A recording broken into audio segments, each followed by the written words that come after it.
I hope you had a good weekend. I'm Jeremy Cordo. Peter Clayton and I are here. In fact, Tony Denton's dropped by as well, down the other end of the garage, from which we record on Facebook, and we have the dialogue, or the vocals are on I don't know what it is. It's a podcast near you on a platform, and you simply subscribe. I don't exactly know what the subscription part is, because it doesn't cost you anything, but maybe you get some notification when it comes up, the Court of Public Opinion, which is every day. We do Monday, Tuesday, Wednesday, Thursday, Friday, and we do a new session of the court every single day. Thank you for joining us. May 15, before we get into the stuff of the day and the new week, May the 15th, Richard and Morris MacDonald. A couple of names you probably don't sort of react to or recognise, but they opened the first McDonald's restaurant on this day in 1940. 1940, in San Bernardino in California. Wow. Robert Menzies, 12th Prime Minister of Australia. In the beginning, in the early days, it was called the United Australia Party, then the Liberal Party. To give you the dates, 39 to 41, it was the United Australia Party, the Liberal Party from 49 to 66. He was head of it all that way through, and is the longest serving Prime Minister. Died of a heart attack at the age of 83. Quite a remarkable leader. Quietly spoken, but profoundly respected. Yes, all right, different political times, but I'm sure no less arduous back in the day than the politicians. Perhaps they were a bit more respectful back then. Now, James Puckle, 1718. James Puckle, he was a London lawyer, and he patents the world's first machine gun. I always thought the first machine gun was made in America, and it was called a Gatling. In 1718, they would have had percussion, flintlock and percussion weapons. Pete, you're into guns. Yeah, I'm not sure how that works. How would you have a machine gun back in 1718? Got to look that up. Zara Phillips, English daughter of Princess Anne, born London, 1981. Mickey Mouse makes his first ever appearance in a short film which was called Plain Crazy. Plain Crazy. That was in 1928. Australian... I've spoken to her. Jessica Watson. She was 16, became the youngest person to sail solo, non-stop and unassisted around the world. Now that lady had chutzpah. That was 2010. Las Vegas was founded in Nevada in 1905. It was a very little villagey kind of thing until... Now, what was his name? I think it was... No, it wasn't... Al Capone. I think it was Bugs Malone. The mob, the American mafia, I guess for want of another expression, they were the people who actually created Las Vegas. Yeah. You'd want to be careful going there, I would think. Hardly imagine you're going to get a fair shake. But my God, people go to Las Vegas in millions. June Carter Cash, American Academy Award-winning country singer. The Carter family, of course, long before she knew Johnny Cash, but she was involved with the Johnny Cash show on television. She wrote Ring of Fire for him. And she dies from complications after heart valve surgery in 2003. She was only 73 years of age. She was a lovely lady. I met her a couple of times over the years. Peter, Paul and Mary win their first Grammy. It was for a song called If If I Had a Hammer. If I Had a Hammer. But probably, that was Peter, Paul and Mary. I think Trini Lopez maybe had the biggest version of If I Had a Hammer. Different interpretation. That was 1963. The first voice amplification system to be used in the US Senate. That's kind of like a microphone. Wow! 1933. George Harrison releases All Those Years Ago in the UK. It was a song, a tribute to John Lennon, featuring Ringo Starr on drums, Paul and Linda McCarthy on the backing vocals. That was in 1981. Charles Bud Tingwell, he was a nice guy. He really was, Australian actor. He was a pilot during the war, but an actor after, radio announcer as well. He dies at the age of 88 in 2009. Paul McCartney meets his future wife, American photographer Linda Eastman, in 1967. The first immigrant wagon train to make it to California leaves Independence in Missouri on a 1,730-mile journey over the Sierra Nevada. Can you imagine the sleet and the snow and the sickness and the Indians and the... God! But they made it. They were made of strong stuff, the pioneers, not just in America, but certainly here in Australia as well. 1841 that was. Mike Oldfield, Tubular Bells, born 53. And Finland says that it would like to join NATO following the invasion of Ukraine by the Soviets. Well, not the Soviets, the Russians, but they're pretty much the same sort of thing. The first British turbojet flies in 1941, and taxes took 25% of earnings in America. 1960. 25%. That's not a lot by Australian standards. No siree. Speaking of taxes, after the budget I noticed with interest, do you smoke cigarettes? I don't think anyone here smokes cigarettes. But cigarettes are selling for $50 a packet. Who would go in and damage his health and pay $50 for the privilege, I wonder? Not us! Aboriginal legal aid, which seems to employ tens of thousands of people, one of the biggest of the many Aboriginal corporations within the Aboriginal industry, came up with something interesting the other day. They said, or remarked upon the fact, that there are only 0.4% of Aboriginals qualified to practice law. 0.4%. The Aboriginal population is 3% of the population, and they're complaining about the imbalance, I suppose you'd call it. They're clearly looking to get more Aboriginals into law. Now, I would have thought in an ideal world, which is something we all strive for, it wouldn't have mattered too much whether a lawyer was black or white. Wouldn't matter. I wouldn't think to look, probably, or notice. Maybe Aboriginals don't want to be lawyers.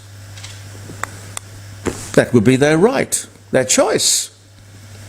Everyone has the same opportunity in Australia to go to university. In fact, I think probably Aboriginals have various extra incentives. So if they're not studying law, I mean, it's their choice, isn't it? It's not only America.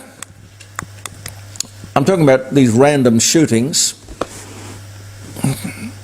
The most serious attack on our country in modern times. I heard somebody say that. A quote. A student has gone on a shooting rampage at a school in Belgrade.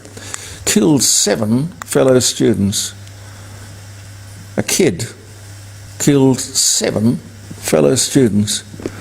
And behind it, they believe, the shooter had years of merciless bullying behind him. The kid was only 13 years of age. 13 years of age. And under the law, in his country, the legal age of responsibility is 14. Now, I don't know what they're going to do with him, how they're going to handle that. It's all very sad. He obviously had been bullied and taken to the point where he became hopelessly estranged from rational thinking. And of course the other problem was he had access to his father's guns, which in itself is part of the problem. Oh dear, oh dear, oh dear. You see, it's not the guns, people will blame the guns, but the thing is, it's the circumstances surrounding the event, the person. These tragedies should be looked at with forensic, they should be examined forensically for more than just simply the weapon that was used. If anything has moved American culture, apart from the gun, of course, it's been the phenomenon of the Tonight Show. The Tonight Show. We had a touch of that here. In fact, I wish we still had. But in America, Merv Griffin and Dick Cavett, the Dick Cavett Show, I remember that. Jack Parr was a very early Tonight Show host. Johnny Carson, the great Johnny Carson. He was the czar of nighttime television. Late Night with David Letterman, I used to love watching that. Then, of course, Jay Leno. Why I bring this up is that there is trouble in Tinseltown, as you would be aware. Now, at the time of recording this episode of the Court of Public Opinion, it was still going strong. All the Writers Guild, that's the union in other words, they've gone on strike. Oh, marches, banners, a good old-fashioned stop work. For a start, the Jimmy Fallon Tonight Show is dark, as they say in show business. It's off the air. They're running repeats. Now, he is reputedly paid $20 million a year. Jimmy Fallon, $20 million a year. But if he doesn't have somebody writing every word he says, he doesn't have a show. Now, why would you pay somebody $20 million to read an auto cue? God, clearly the writers carry the show. No writers, no show. And from what I hear, and it looks like it's pretty universal, from what I hear, the writers are not paid very well. In fact, they're paid below what we would call here in Australia the minimum wage. Well, I'm on the side of the writers. Sorry. No movies, no sitcoms, no soap operas, no comedies, no dramas, no Tonight Shows. My God. People are going to have to talk to each other. But it is interesting, isn't it? That you'd pay all of those people so much money. I do remember one event. Do you remember when they had the midday show? I won't tell you who it was. That wouldn't be fair. Be a low blow. But I had won a nice award in New York, the International Radio Festival of New York, and the radio station flew me over there to collect it. Best talk show host in the world. Anyway, the midday show got hold of the story, and they said, "Would you like to come over? We'll fly you over. Come on the show." And the radio station said that could be okay, so we did, and it was a real eye-opener to me because my contact with earlier days of television was quite different. It was very much the person in front of the camera, as I am now, did the whole thing, everything. But a cast of thousands. But the piece of the cast that really interested me was the person who did what they called the pre-interview. I'd never heard of a pre-interview in my whole life. A pre-interview. And I said, I remember who it was. She was a production assistant on the show, Lisa Forrest. Lisa Forrest, who was a famous athlete, swimmer, I think. A very nice lady. She's trying to make her way into television, and she was a production assistant, and her role was to talk to the guests and ask them questions. Now, it was so funny because she said to me, now, when you answer the question here for me, I nearly said his name. Well, I'll say it anyway, Ray. Ray will ask you the same question. You mustn't change your answer because you'll throw him. And I said, what? You're kidding me. You're telling me that your star, the star of your show, sits there with a clipboard in front of him with all of the questions that you have written and all the answers I have given and you've written down, and he simply reads them? I mean, well, that's not an interview. What is that? That's weird. Anyway, she said, look, I'm sorry, this is how we do it. This is the way we do it. This is big time television. Jeremy, you're from Adelaide. No, this is big time. Big time, okay, all right, fair enough. Anyway, I did the interview, and I had this overwhelming urge during the interview to reach forward and take the clipboard just to see what Ray would have done. I mean, for God's sake, talking to people is not difficult. That's what I thought people doing tonight programs and midday programs actually did. They talked to people, they used their brains, they listened to the answers, which led on to the next question, which it's a whole adventure. It'd be terribly boring, wouldn't it, to sit there and know exactly what your guest was going to say?